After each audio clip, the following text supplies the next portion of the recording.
Namaste, welcome to EduNine Career Guidance, Josh Innovations Private Limited, EduNine Overseas Consultancy.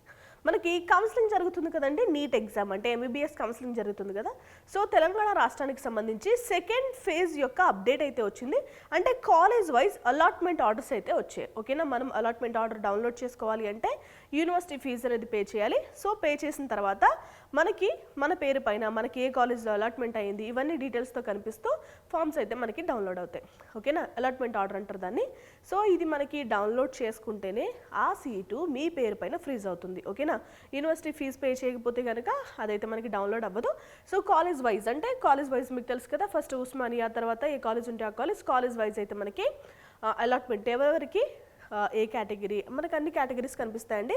Category కనిపిస్తుంది, gender కనిపిస్తుంది, special category కనిపిస్తుంది, and admission details కూడా కనిపిస్తాయి. ఓకేనా, ఇవన్నీ కనిపిస్తూ మనకి 140 పేజీలతో అయితే అలాట్మెంట్ ఆర్డర్స్ అయితే మనకి లిస్ట్ అయితే రిలీజ్ చేసింది Kaloji Narayana Rao university of health sciences website. ఓకేనా, మనకి ఏంటంటే రిలీజ్ చేసిన తర్వాత చేయాల్సిన పని ఏంటంటే వీళ్ళు ఇస్తారు డేట్ ఒకటి, ఆ డేట్ లోపు రిపోర్ట్ చేయాలి. ఓకేనా, రిపోర్ట్ చేయకపోయినా మీరు యూనివర్సిటీ ఫీజు పే చేయకపోయినా ఆ సీట్స్ మన పేరుపై అయితే ఉండవు.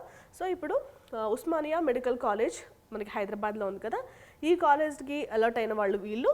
అండ్ సెకండ్ కాలేజ్ చూద్దామండి, Gandhi medical college Secunderabad. So ఇలా కాలేజ్ వైజ్ అయితే మనకి రిలీజ్ చేస్తారు. అండ్ ఇంకొకటి ఏంటంటే ఇలా రిలీజ్ చేసిన తర్వాత మనకి లాస్ట్లో డేట్ అయితే ఇస్తారండి. డేట్ వచ్చేసి అక్టోబర్ 6 సాయంత్రం 4 గంటల లోపు మీరు కాలేజ్కి వెళ్ళి రిపోర్ట్ చేయాలి. రిపోర్ట్ చేసినప్పుడు కొన్ని డాక్యుమెంట్స్ కూడా సబ్మిట్ చేయాలి, ఫీజు కూడా పే చేయాల్సిన అవసరం ఉంటుంది. ఓకేనా, మీకు సీటు నచ్చినా నచ్చకపోయినా, మీరు జాయిన్ అవుదామనుకున్నా, అప్గ్రేడ్ చేసుకుందామనుకున్నా, ఫ్రీ ఎగ్జిట్ అవుదామనుకున్నా, ఏం చేయాలి అన్నా కూడా మీరు రిపోర్ట్ అనేది కంపల్సరీ చేయాలి. ఓకేనా, వితౌట్ ఫెయిల్ మీరు రిపోర్ట్ అయితే చేయండి. ఓకే, ఇది వాళ్ళ అప్డేట్ అండి. Thanks for watching.